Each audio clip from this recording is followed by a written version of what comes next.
Hello there, welcome to Pale Cachexia, and we are after a nightmare, and it seems like Esther might be, I don't know why, but I feel like she might be somehow connected to Seina's father, and it's not the key. I don't know, maybe the illness triggers those events. We'll find out. Or maybe just the fact that she's searching for that cure and she looked into all those books, all the notes that he's left behind and so on. Let's see. A loud, choked gasp tore from her throat. She jerked upright, panting and coughing. A sweat dripped off her forehead and into her eyes. By the way, links to the store page in the description. Fresh release, 10% off. I think it still is. I actually have not looked. And I mean, it's cheap still, even without that 10% off. It's worth the game is totally worth it. It's super enjoyable. Let's get to it. A dream. A nightmare. Oh, okay. I just said it. But she couldn't remember it. Oh boy, that's not good. I actually remember my dreams. Lately nightmares. What on earth had she seen? It was horrible. So horrible. And yet it had completely vanished from her mind, leaving behind no trace except her frantically racing heartbeat. What you need to remember is, don't go to the mausoleum. To her surprise, the spot beside her on the bed was empty.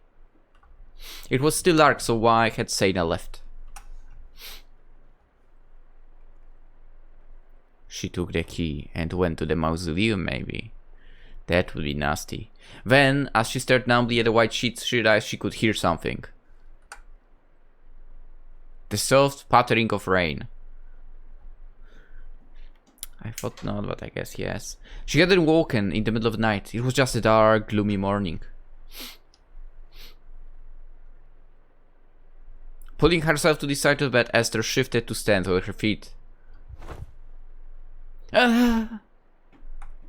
That's probably not the sound she made, but I guess close enough. When her legs suddenly started to give away, she managed to grab the bedpost to steady herself just in time. A dull, numbing sensation spread along her spine, slowly draining the energy from her surrounding muscles as it traveled further downward. It was painfully familiar. The same reaction she'd had so many times before, on dark days, where she tried to drag herself upright after awakening. But since she'd been staying at the Manor, she hadn't experienced it again fully. Until today. Esther drew in a deep, unsteady breath. She could do it. Even while acutely aware of her own weakness, the feeling of being a severed puppet, she could still force herself to move. Gingerly. Carefully. Trying to suppress her fear of falling at any moment. Moving around the bed's perimeter, holding onto the edge with one hand, Esther slowly staggered over to her folded clothes. The crippling numbness gradually became less noticeable as she dressed herself, her subconscious mind adjusting to the nearly dead wave of each limb. Part of her was begging to lie back down, to try and sleep off the debilitation. That was close enough to be a very much a curse word in Polish, by the way, about other person. If you take away itation, so it's debilitation, okay? If you take away itation, basically it's a curse word about a person. Basically an idiot, but I would say more roughly. Much more roughly.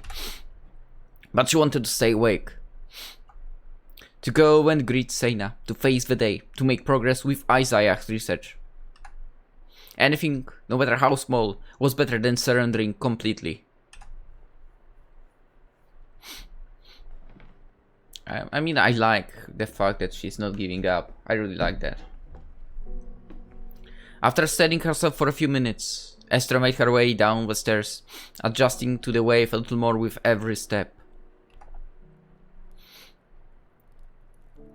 She could see Seina's small figure seated in a chair before the fire, holding a mug of tea in her hands. Ah! When she noticed Esther, Seina blinked, her eyes drifting away rather suddenly. She would take a long sip of her tea before lowering the cup with a faint smile on her lips. It seemed different somehow. Thin, uncertain. Hello, Esther. I woke up early today and couldn't get back to sleep. It's completely different to me then. I went to bed early, for me at least, so 2 AM. And I couldn't fall asleep until 7. Why, you ask? Because, I mean, again, a painful thing. A bit painful. I mean, it's not terrible, but it's still annoying as heck. My toenail is ripped off again. I'm like, yeah, it's going. Okay, it rips. God damn it! It rips off. I don't go around the next day. Then after that, okay, seems fine, and it goes out again. God damn it! I ordered the wrong shoes for the running, really. And again, I couldn't really, I mean, try them on before. Because, well, shops are basically closed right now. So that sucks. But yeah.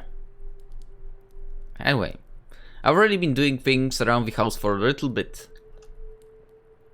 Oh, it was her saying that?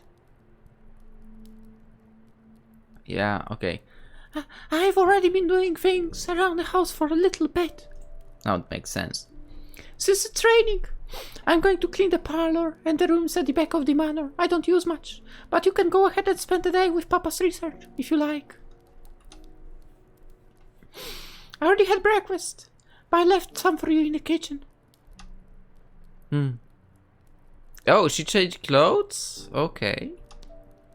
There was something unusually strange about Seina's voice. As if the casual brightness of her words was forced, an attempt at show instead of her normal easy warmth. Well then, I'm going to start with one of the old storage rooms, I think. I'll see you later. Finishing the rest of her tea in a gulp, she set her empty cup on the end table, swiftly rising to her feet. Yeah. Thank you for the meal. It's alright. If you want anything else before dinner, there's plenty in the pantry. Good luck with research. After a brief pause, she turned to hurry off towards the stairs, her swift footfalls echoing through the foyer. Her absence left Esther with a twisted knock in her gut. A sudden, almost nauseated fear that she'd done something horribly wrong. Like saying about the key or something. In the end, that was a bad idea. Or maybe I'm not correct. But how? Seina had been acting perfectly fine the previous night, even curling up tightly against her for comfort. She didn't seem sick and hadn't mentioned a headache, so it seemed unlikely for pain to be the cause of it. Could it be that she also had that dream? Perhaps she was just in a bad mood. Not everybody could be happy and warm for every moment of their waking lives, especially in the mornings. There was no use in overthinking it now, especially since it was probably nothing. It only unnerved her because of her resemblance of the previous dream. That was all. That was all. Hopefully that's just that.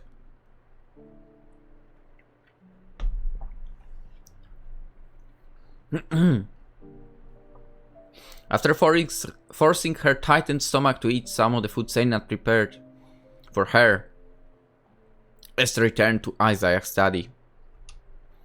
But as she reached for the door, she noticed it was fully shut.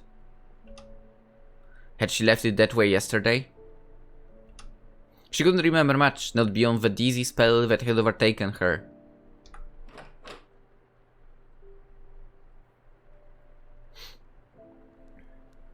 I mean, even if so, it's next to basically Seina's bedroom, so, you know, maybe she was like, let's close it. Just that, right? Once she'd slipped inside the study, Esther lit a few candles to relieve the grey gloom, shivering a little from the cold. The study didn't feel particularly unsettling or eerie to her anymore. Instead, it brought her a strange sense of comfort, as a place she could connect with somehow.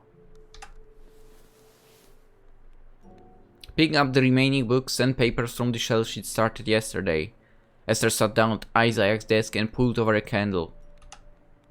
Despite the heavy lethargy wafting down her body, she was still determined to get through at least a little bit of reading today. Even if her efforts were ultimately fruitless, it was better than doing nothing. Did she find something, or? As she picked up one of the books, a long rolled up piece of paper stuck beneath it suddenly fluttered onto her lap. Once she'd smoothed it out across the desk, Esther saw the familiar scribble of Isaiah's handwriting. For this piece seemed a little neater, more formal. He'd even titled it, albeit haphazardly, at the top of the page. Preliminary Findings on God's Spirits. Propping her chin up on one hand, she leaned forward in her chair and began to read. What's there? What did he find out? Note to Jeremiah. Whoever that is exactly, right? I mean, he was mentioned a few times, but it's not like he was in the game, really. Kindly read over these pages and tell me, quite honestly, if I sound like a madman.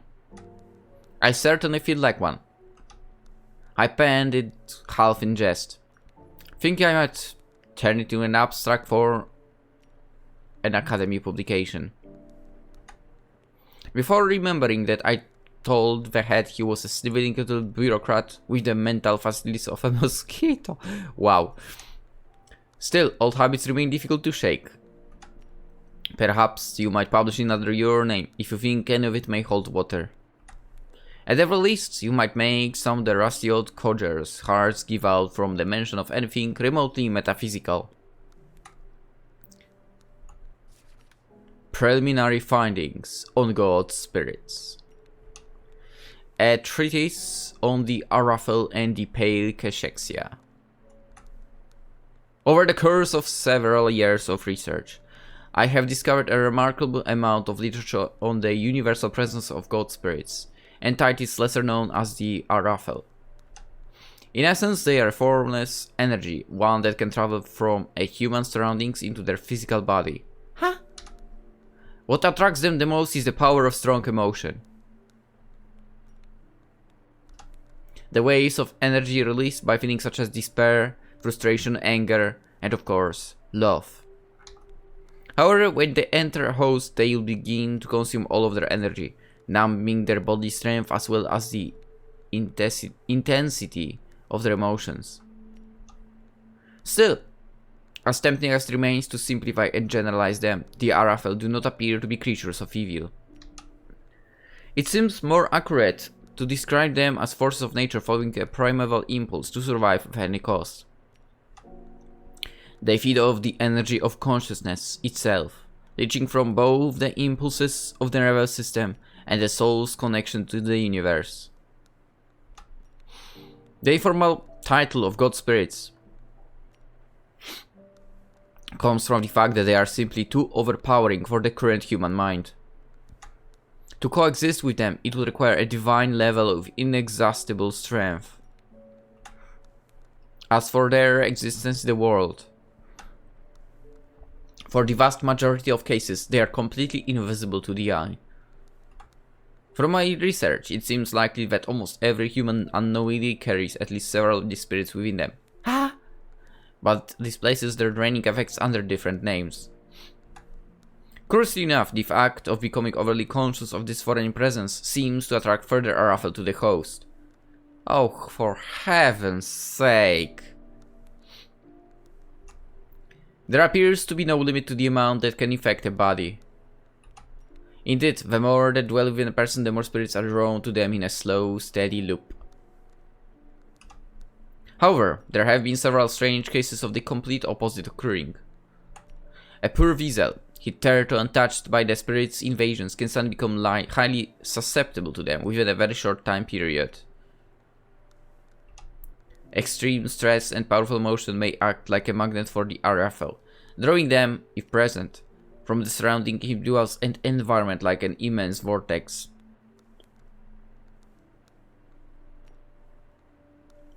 Huh. I mean, he didn't strike me as a person with powerful emotions, right? Okay, here's my weird theory. However, not. Maybe I'm mistaken, you know, because he was rather, I guess, hating towards his woman, I guess, right? What she did and so on. But then again, I'm thinking maybe Seina had really strong emotions, and it would bring the Araphels. You know, she would be the magnet, but the Araphels would still travel to her father and infect him, right? Maybe, we'll see. This may also occur with those already possessed, for it is even less common, for these spirits rarely congregate in large numbers. But the most interesting facet of these spirits is their potential connection to a common incurable disease, that which is known as the Pale Cachexia. If the Araphel do in fact exist, their possible relation to the Pale is one that cannot be ignored. Indeed, if one connected earlier writings on the god spirits with the instances of those who have recovered from the Pale, one could glean the true nature of a possible cure. With that said, the only potential cures one could surmise are disheartening, to say the least. One is virtually impossible, and the other impossibly cruel. Go on. I will discuss these methods in an attempt to learn how they may be potentially achieved, but attempting either of them with our current knowledge of the RFL would be thoroughly foolish. The cruel method is the more feasible of the two, but it would ultimately require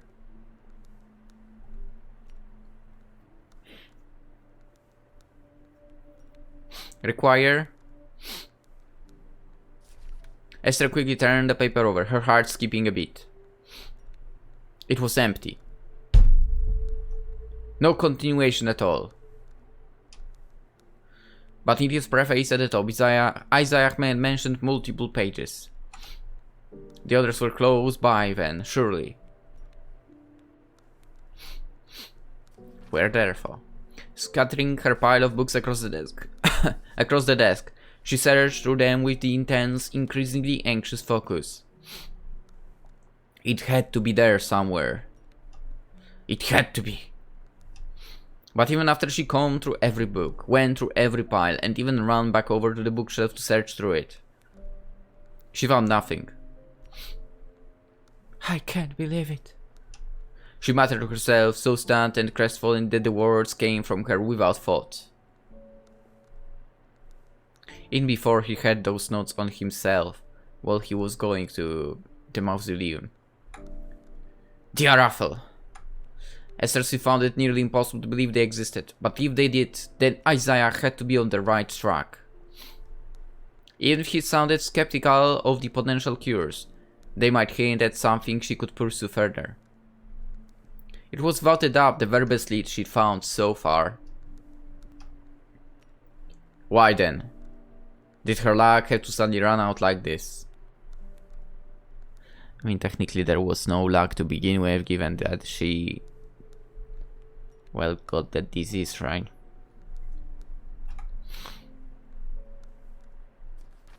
Damn it. It's here. I know it is. Clenching her jaw, she began to comb her way through the entire row of shelves, pulling out every stray piece of paper she laid eyes on. It felt like fate was taunting Esther, dangling the key to her condition in front of her face before hiding it away again. The missing pages were simply too much of a cruel coincidence. Why, oh why? Were these papers the only ones she couldn't find?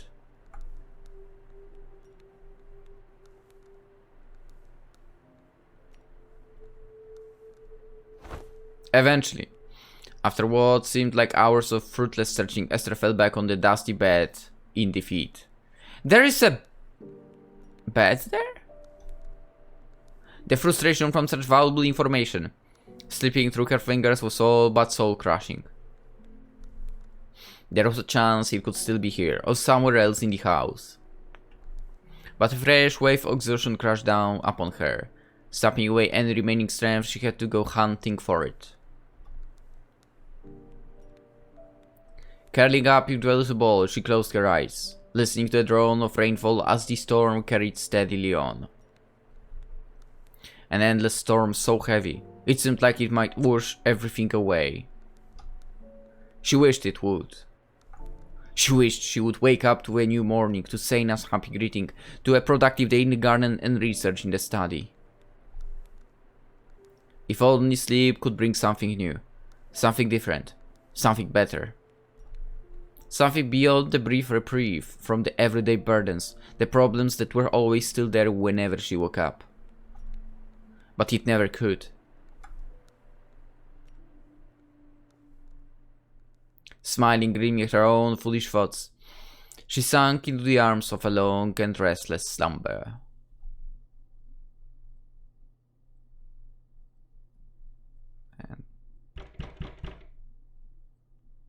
A quiet, steady knocking stirred Esther awake.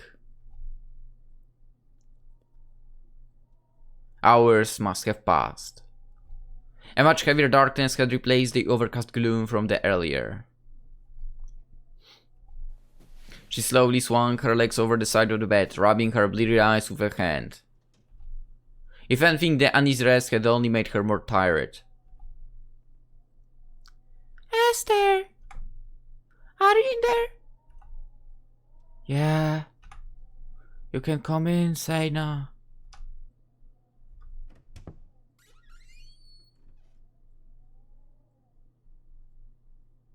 After a moment, the door slowly creaked open.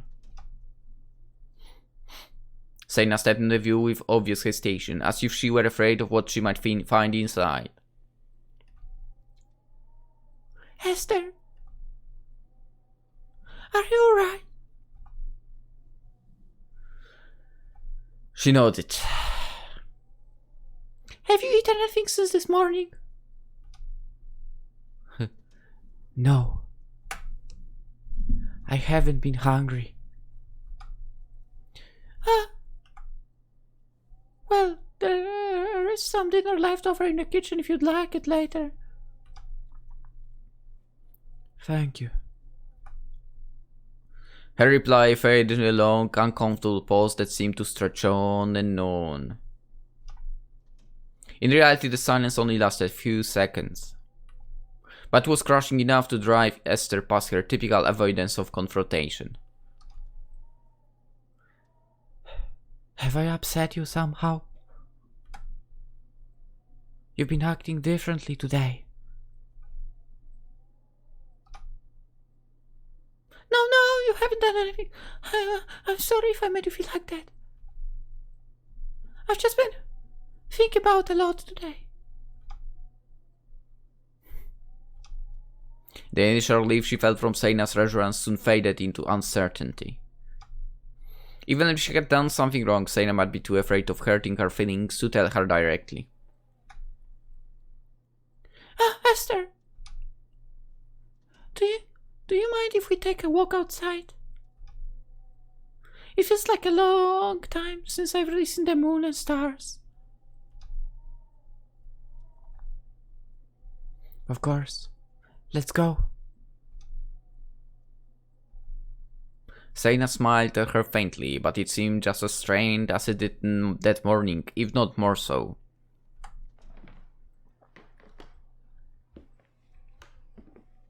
Where are we going? A stronger sense of anxiety began to gnaw at her stomach. Even as she followed the smaller girl outside, trying to reassure herself that she really hadn't done anything wrong. Esther couldn't escape the uneasy thoughts seeping into her head. With the cold night air settling on their skin, they slowly made their way across the Manor grounds. The silence had a deafening quality to it, far different from even the quiet shyness of their first meeting. It was as if Seina no longer knew what to say to her.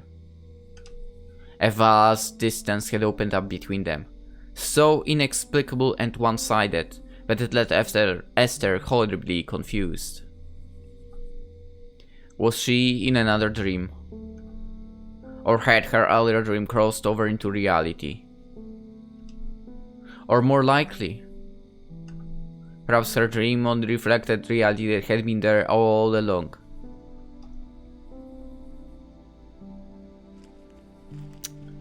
Who knows? In the midst of their quiet walk, they wandered into the cemetery through the maze of scattered graves. Going there at night? Ooh. Seina seemed to be heading towards the pond by the mausoleum, her slow footsteps forming a path through the long, sinister shadows cast by the headstones. Being here at night unnerved Esther by itself, but with Seina remaining so really silent, it made her heart start to race even faster. As impossible and nonsensical as it was, it felt like a third presence was right behind them. Right behind them. What do you mean? Or all around them. Oh boy. Unable to contain her reflexes, she threw a swift glance over her shoulder. But there was nothing her eyes could see. Noticing her anxious behavior, Seina gave Esther a look of confusion. In response, Esther quickly lowered her gaze. It almost felt like she was going insane. Blurring dreams and reality, sensing odd presences, falling to pieces at the first hint of Seina's displeasure. Fears that she couldn't even share with her friend, because Esther was afraid of her judgment too. Even more than it frightened her, the thought filled her with a deep sadness. Crazy.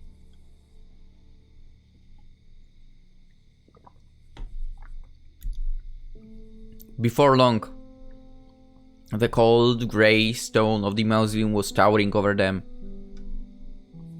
But as they approached the pond beside it, Seina slowed to a halt. "Let's not go inside." Esther paused beside her, wondering why they had stopped.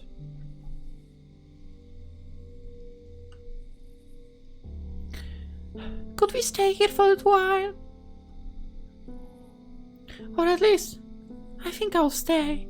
If it's too cold for you, can always get back to the fireplace. I'm fine. Oh, that's good. I wish I'd brought a blanket for grass now. Sighing softly, she lowered herself down to the ground, the hem of her dress spilling over to lightly touch the pond's surface. After a brief pause, Esther followed suit, pulling her own skirt in close to her legs. Another long stretch of silence clouded over them. Esther felt acutely aware of the cold, wet grass beneath her, bring a sharp chill to her bones as her skirt absorbed it. Unable to bring her gaze over towards Seina, she watched the stray leaves drifting aimlessly across the water, graced by only faint traces of moonlight. I've been thinking about Papa a lot lately. The way he was in the weeks before he died. Wait, he died? What? He died? But what? But I thought you didn't know what he... At last, Seina's quiet voice rose through the darkness. Devoid of their usual energy, her words were barely above a whisper, slow and monotone. Oh, now that I think about it, maybe that key was out there because it was always there for Jeremiah. I mean, I don't know if Jeremiah was a, often visitor or whatever, but maybe he was supposed to always take that key with himself to get here. And now that it's impossible. Then again, we don't know if he would visit anyway. Even though he'd always had the pail, he fought against it so hard all the time. He worked all day in the gardens, forced himself to eat when he grew too thin, and he always rose it down. Even his constant nightmares kept him awake. And he took care of me all the while. Always doing so many things for me. A pained, resigned longing filled her voice, devoid of any trace of hope.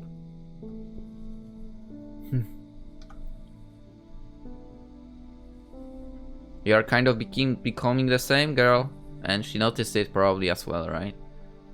When Esther finally turned to face her, Seina was gazing far off in the distance, past the pond and the thick, unending darkness that lay beyond. Full moon. Her first instinct was to try and comfort the other girl. But at the same time, she had the sense that Seina wanted to keep speaking. This was the first time she'd ever addressed her father's death with someone, and perhaps the first time she'd processed it fully. Those last few weeks, when he suddenly started changing, they were so awful, I don't even want to remember them. Papa's face had this horrible hollow look, like there wasn't even soul inside his body anymore. He wouldn't talk to me. He wouldn't even come out of his locked room, no matter how much I cried and begged him to. Could it be that he actually managed to get out of the mausoleum and, there were those ghost things? Basically eating on his feelings, soul, and so on. And he was afraid those might move on to Seina, kind of. And that's how he somehow, defended that, right? I don't know. Maybe eventually he managed to get those locked up in the mausoleum or something. Because Seina technically doesn't know what happened to him, right? She, I guess, assumes that he's dead. Maybe he went back to mausoleum and closed it shut as well. I don't know. I could guess. Let's just find out. Curling her knees up her chest, she rocked slowly back and forth, still staring blankly into the darkness. The only time I saw Papa come out was late at night. He thought I had gone to sleep, but I was waiting in the hallway, like every night, for any chance to see him again. But now, I almost wish I hadn't seen him. For her gaze finally drifted over to Esther. Seina almost seemed to be looking right through her. She was somewhere else, far, far away, deep inside the recesses of her own memory. I watched him run downstairs, desperately checking the locks on all the doors, barricading them, covering up the windows. He was mumbling under his breath, wild things about being hunted by shadows, things that were going to kill him. It felt like I was watching him go mad.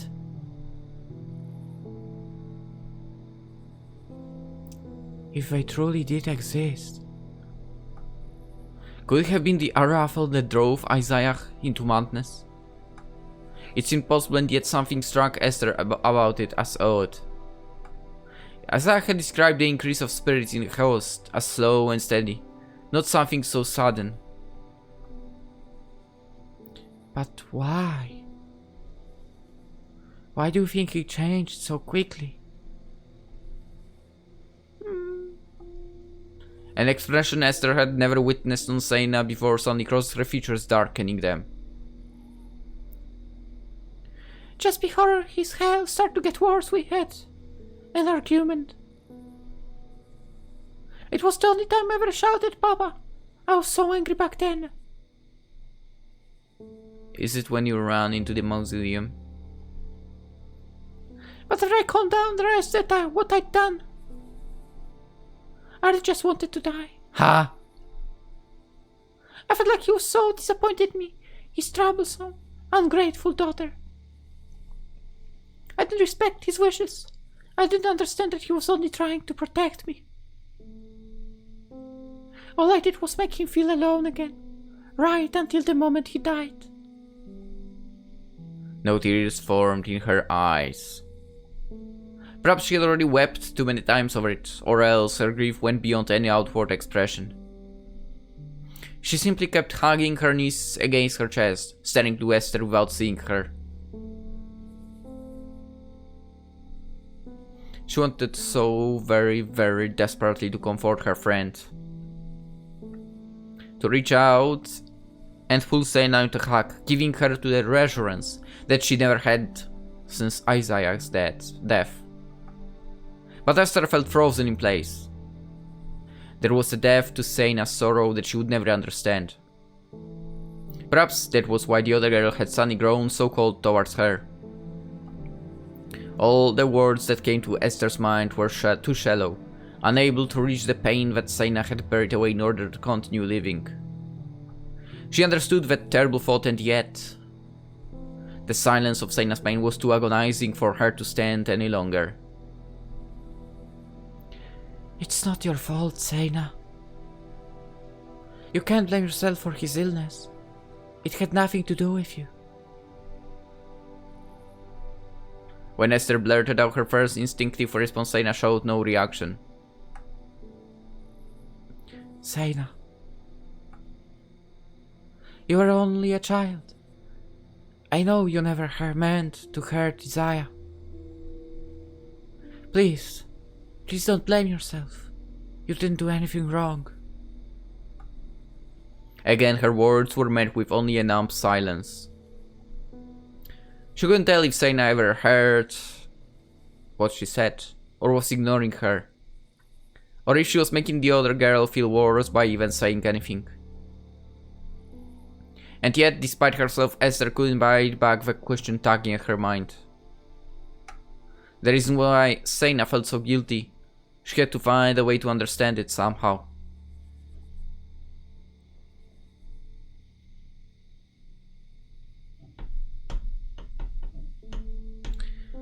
The argument you had with your father. Can I ask what it was about?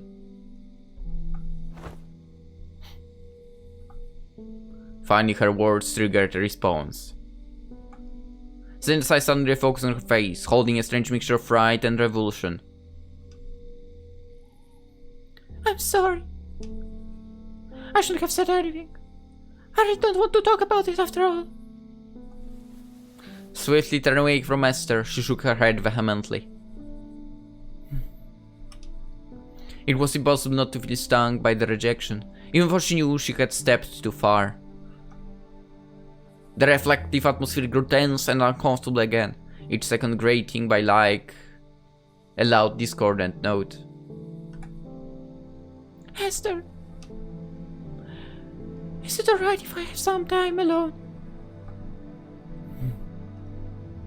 When Seina quietly spoke again, Esther's body abruptly froze up. It was like an icy knife had just driven inside of her chest, carving straight through her heart. The back of her eyes started to burn, and a lump formed at the back of her throat. But with a deep breath, Esther managed to numb herself to the reaction.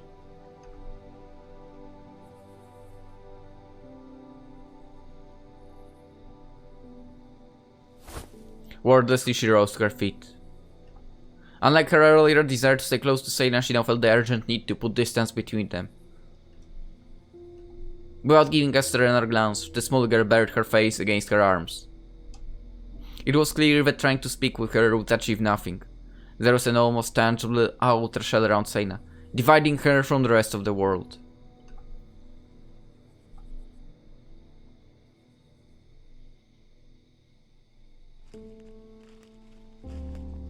Turning away, Esther began to trudge back towards the manor. She couldn't fully process things at first. The world seemed surreal, as she had entered a completely different universe from the one she'd been living in the past few weeks.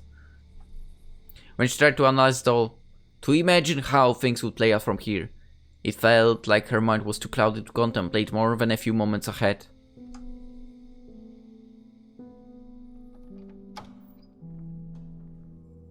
What will she be doing by that lake, I wonder? Before she knew it, she was standing back in the Manor, staring blankly at the stairs. It's just like in the beginning, right? For a moment she considered sleeping on the sofa. Seina clearly didn't want to see her, and returning to the living room was a good reminder that Esther was only a temporary guest. I mean, you can always go and sleep in the... I will keep calling it office of her father, right? There was bed there. You slept there during the day as well. Let's go. But the more she reflected on the idea, the more it seemed like a childish, pathetic ploy for sympathy. A subconscious attempt to guilt Seina to gain her pity. It was better to just rest in the bedroom, even if she did risk making the other girl angry at her instead.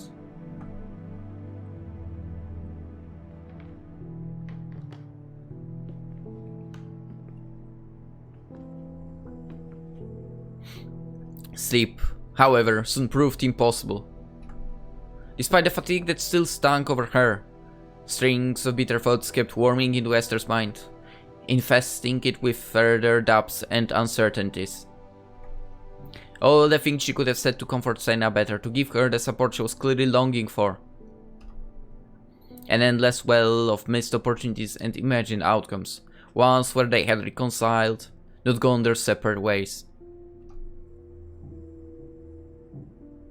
She hadn't done anything wrong. The rational, level-headed part of her realized that perfectly well. But another louder part of her said it was all her fault. She should have worked harder, acted more lively, learned how to understand Seina better. Esther wasn't the one who deserved pity. She wasn't the one who'd lost her father and had been living in isolation since the beginning. She was so privileged in comparison, and yet she still had the nerve to feel sorry for herself. Those thoughts clouded in her head like screaming voices drawing out every rational plea to absolve herself of guilt. Seina deserves better. She'd be better off alone than with someone like you. Stupid, self-centered girl. Never making progress, always falling back in the same patterns of thought. And no matter how much she treasured you, it meant nothing. You're hopelessly lost in your own head. So very, very, very selfish. She tossed and turned, desperately praying for sleep to finally come and relieve her again. Until at some point, the bedroom door finally opened. After a long pause, Esther heard the light padding of Seina's footsteps approaching the bed with clear reluctance. A drawer opening clothes, shuffling as she changed to her nightgown. Then a small wave pressed down the mattress beside her and the covers shifted upward. She was lying facing away from Seina, and she could sense the other girl was facing away from her too. It felt so strange.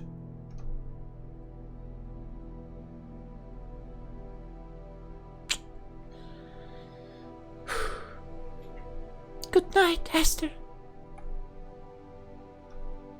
The soft, nearly inaudible whisper completely caught her off guard. It was so quiet she almost missed it. Seina must have been unsure whether she was still awake or not. She wanted to say something in return, anything, in the vain hope that it would finally break the awful tension between them. But she couldn't. A mortified guilt kept her petrified, too ashamed and afraid to even acknowledge the other girl. So she lay in silence, pretending she was fast asleep. Eventually Seina's breathing fell into a slow, steady rhythm. As upset and hurt as she was, listening to the quiet sound helped soothe Esther, if only a little bit. It proved enough to help her slowly drift off, somewhat comforted that Seina had come to rest beside her instead of downstairs. the circling thoughts in her head disintegrated little by little, falling into incoherent images and pieces until at last her consciousness finally faded away.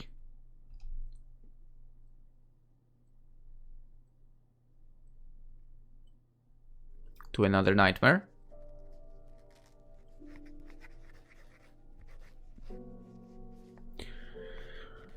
The disease is now reaching its final stages.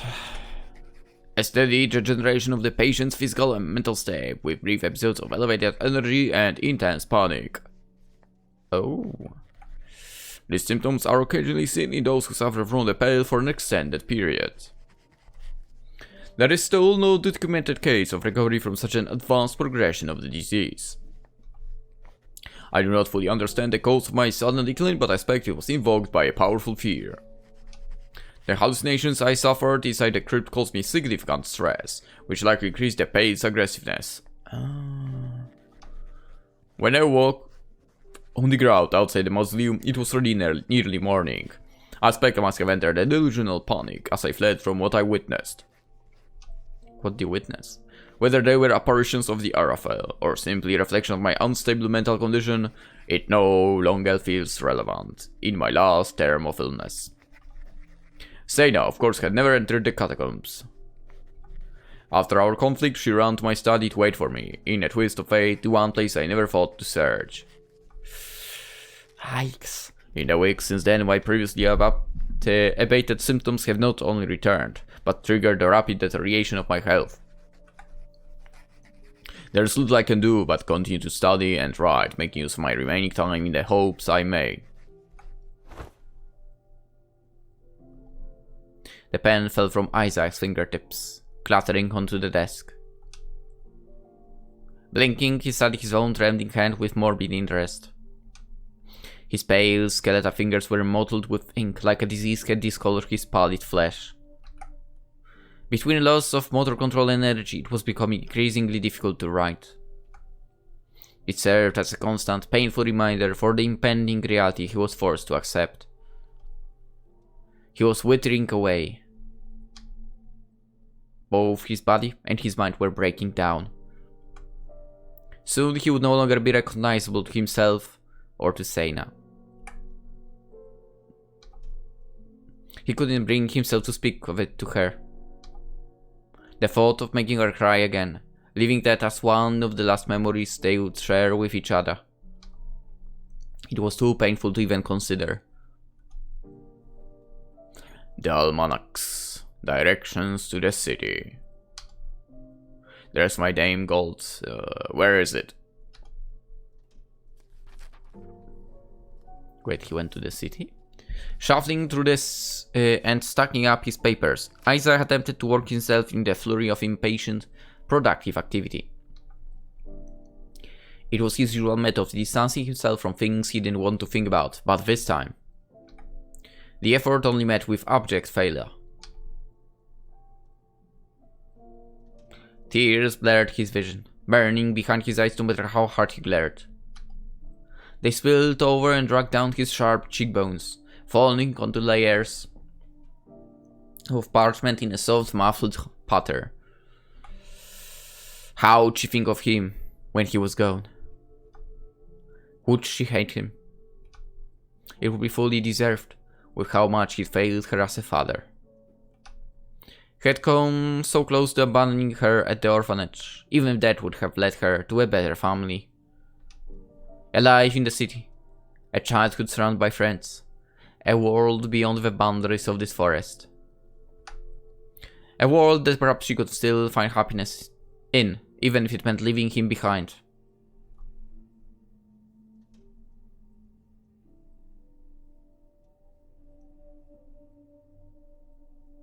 No, it's too late. Far too late for me to ever give her that. He mumbled under his breath, clenching his jaw tightly. Far too late. The best he could do was help Seina provide for herself, to live freely and happily when he was gone. That was all. He repeated those words inside his mind, trying desperately to believe them. He was hopeless, powerless. There was nothing more he could do. Nothing more. A nauseating, guilty wave gnawed at his stomach.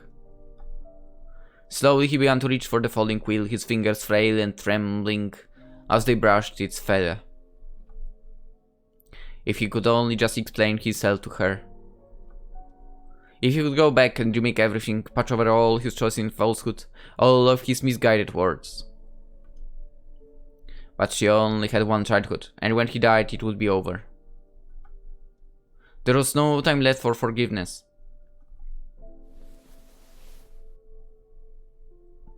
As he clutched his head with both hands, hoarse sobs began to leak from his throat, a pathetic noise that he loathed to hear. Grief and anger, fear and self-hatred, guilt and final resignation. Blankly staring at the wall, a stream of wretched tears swallowing his words, all remaining thoughts dissolving into empty regret.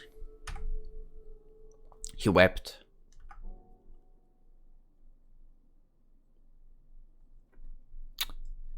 And with that, I believe it's time to end the episode. We'll of course continue tomorrow. For now, hope you enjoyed. Hope you have a wonderful day, and I'll see you in the next one. Bye bye.